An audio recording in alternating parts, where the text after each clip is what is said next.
주님께서 여러분과 함께 마테오가 전한 거룩한 복음입니다.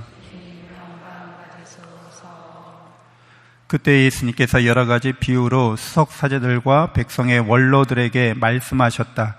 하늘나라는 자기 아들의 혼인잔치를 베푼 어떤 임금에게 비길 수 있다. 그는 종들을 보내어 혼인잔치에 초대받은 이들을 불러오게 하였다. 그러나 그들은 오려고 하지 않았다. 그래서 다시 다른 종들을 보내며 이렇게 일렀다. 초대받은 이들에게 내가 잔치상을 이미 차렸소. 황소와 살진 짐승을 잡고 모든 준비를 마쳤으니 어서 혼인잔치에 오시오 하고 말하여라. 그러나 그들은 아랑곳하지 않고 어떤 자는 밭으로 가고 어떤 자는 장사하러 갔다. 그리고 나머지 사람들은 종들을 붙잡아 때리고 죽였다. 임금은 진노하였다. 그래서 군대를 보내어 그 살인자들을 없애고 그들의 고을을 불살라 버렸다. 그러고 나서 종들에게 말하였다. 혼인잔치는 준비되었는데 초대받은 자들은 마땅하지 않구나. 그러니 고을 어기로 가서 아무나 만나는 대로 잔치에 불러오너라. 그래서 그 종들은 거리에 나가 악한 사람 선한 사람 할 것 없이 만나는 대로 데려왔다. 잔치방은 손님들로 가득 찼다. 임금이 손님들을 둘러보려고 들어왔다가 혼인 예복을 입지 않은 사람 하나를 보고 친구여, 그대는 혼인 예복도 갖추지 않고 어떻게 여기 들어왔나 하고 물으니 그는 아무 말도 하지 못하였다.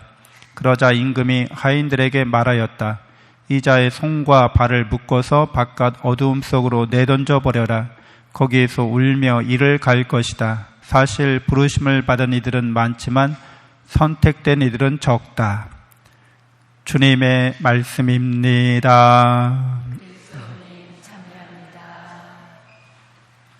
참 예수님, 하나님의 복동이 고맙습니다. 고맙습니다.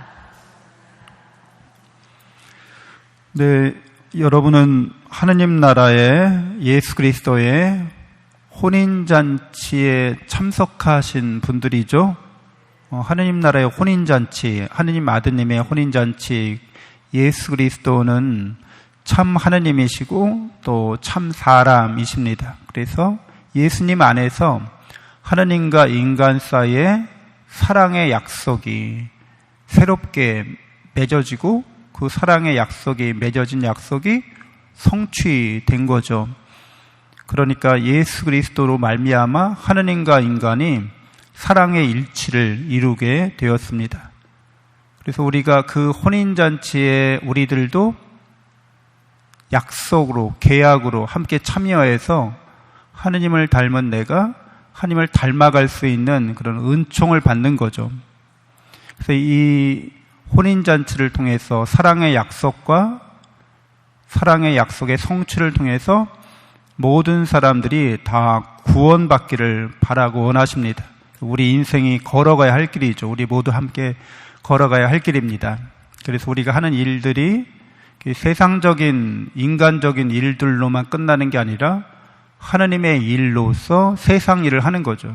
그래서 우리가 결혼하고 시집장가 결혼하고 그리고 자녀들을 낳고 사회생활하고 이 모든 일들이 그냥 인간적인 일들이다. 누구나 다 이렇게 어쩌다 태어나서 나이 들어서 그냥 이렇게 때가 되면 해야 될 것들을 그냥 하는 거다.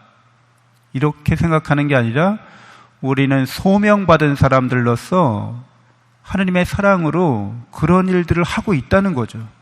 그리고 이런 일들을 하는 것이 내가 하느님을 닮아가고 이런 일들에 함께 참여하는 사람들이 모두 다 하느님을 닮아가는데 내가 하는 일들이 소명이 된다는 거죠. 이 사명감을 갖고 하는 거예요. 아이들 이제 고3 부모님들 100일 기도 시작했는데 우리 아이가 왜 좋은 대학에 들어가야 되는지 인간적으로만 생각하면 그거는 그리스도인답지 않은 거죠.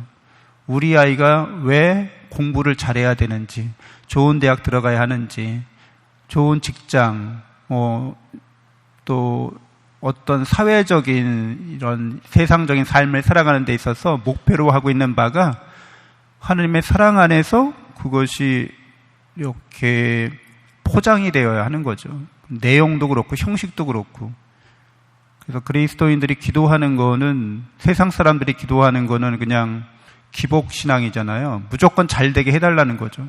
그리스도인의 기도는 잘 되게 해달라고 기도하지만 왜 잘 돼야 되는 거냐는 거예요. 하나님의 영광을 위해서, 하나님의 뜻대로 우리가 살아가기 위해서 저희를 이끌어 주십시오라고 이제 기도하는 거잖아요. 그러니까 그렇게 그리스도인들의 이런 삶의 방식, 사고 방식은 믿지 않는 사람들과 다를 수밖에 없는 거죠. 혼인잔치에 초대받았어요. 우리가 초대받은 사람들인 거죠. 그래서 우리에게는 영원한 생명과 행복이 여러분에게 주어진 거잖아요. 우리가 하나님을 닮아가는데 나의 노력이나 나의 어떤 성과로 말미암아 내가 마땅히 그 은혜를 받을 자격이 있는 그런 게 아니에요. 우리가 하나님을 닮아가는 이런 사랑과 은총을 받은 거는 예수 그리스도의 순환 공로로, 그분의 십자가 죽음과 부활의 사건으로 우리가 큰 은혜를 입은 거죠. 영원한 은혜를 입은 사람들인 거죠. 우리는 사실 그냥 예수 그리스도를 믿음으로 초대받아서 그 잔치에 참석할 뿐인 거예요. 그래서 그 큰 은혜를 계속 받을 뿐인 거죠. 근데 그 혼인잔치에 예복을 입지 않은 사람 하나가 오늘 복음 말미에 이렇게 나타납니다. 여기서 예복을 입다 이란 표현은 그 옷이 날개라고 하잖아요, 보통. 그래서 옷이 옛날에는, 오늘날에는 뭐 옷이 날개라는 말도 있지만 너무 옷이 흔하잖아요. 그렇죠. 뭐 가성비로 따지자면 꼭 뭐 브랜드 있는 옷이 아니더라도 뭐 시장에서 이렇게 사더라도 동묘 거기 가서 뭐 이렇게 쌓아놓고 하는 거라도 뭐 좋은 품질의 좋은 디자인의 옷을 고를 수도 있죠. 그러니까 옷이 흔하지 않지만 옛날에는 정말 한 땀 한 땀 이렇게 떠서 만든 거기 때문에 공장에서 대량 생산하는 게 아니기 때문에 좋은 옷은 그만큼 큰 가치가 있는 거죠. 그래서 혼인잔치에 초대받은 사람들은 예복을 입고 가야 돼요.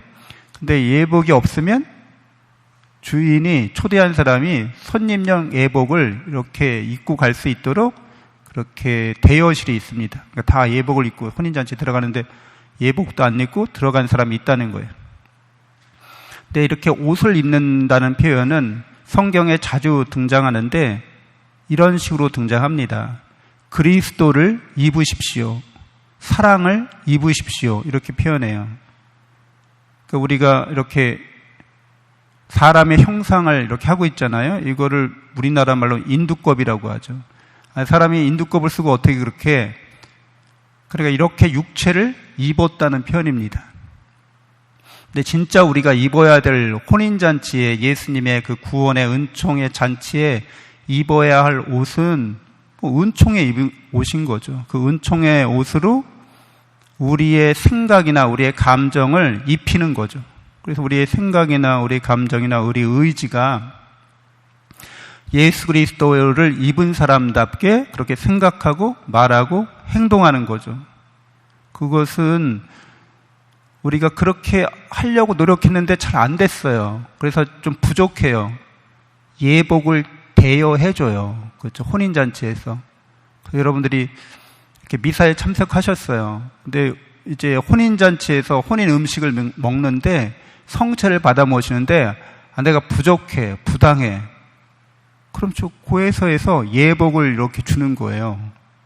여기에 우리가 부당하지만, 부족하지만 채워준다는 거죠. 하나님의 사랑과 은총이. 그래서 예복을 입고 혼인잔치에 참석하는 겁니다. 그래서 그리스도인들은 항상 이렇게 하나님의 사랑과 은총으로 예복을 입은 사람들, 혼인잔치에 그리스도의 사랑과 은총을 입은 사람들인 거죠. 그러니까 거기에 예복에 맞춰서 우리의 생각이나 감정이나 의지를 계속해서 성화시켜 가는 일을 하는 거예요.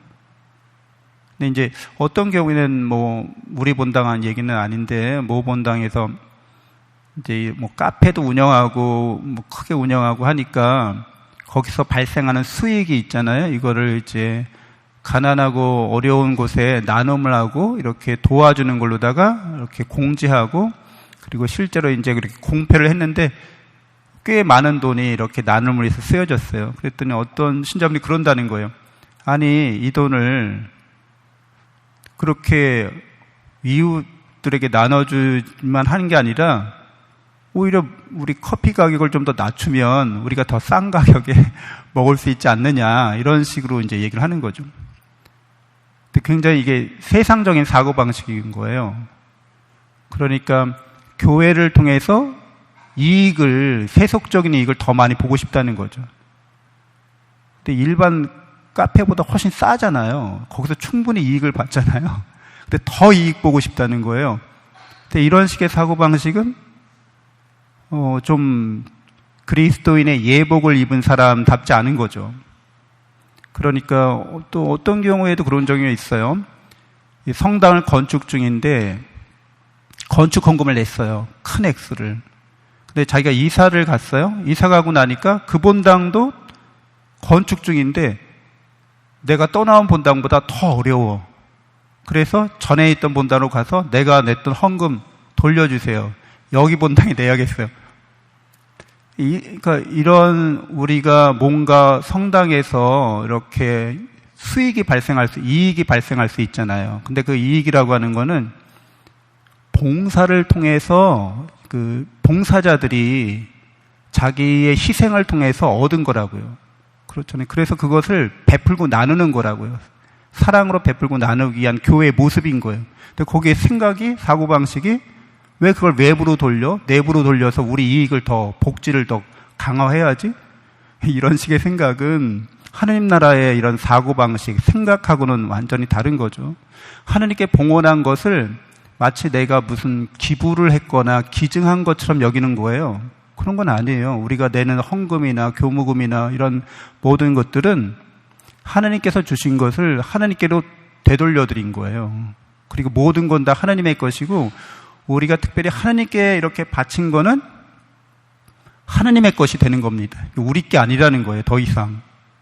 그런데 그걸 자기 마음대로 내가 세금 냈으니까, 내가 기부했으니까, 내가 마땅히 더 이 공동체에서 이익을 누려야 되니까, 이제 이런 식의 사고방식을 갖게 되면 교회가 세상과 다를 게 없어집니다. 그래서 그리스도인들이 예수 그리스도의 옷을 입는 사람들로서 항상 하느님의 혼인잔치에서 기쁘고 또 평화롭게 축복의 삶을 누려야겠습니다. 잠시 눈을 감고 묵상하겠습니다.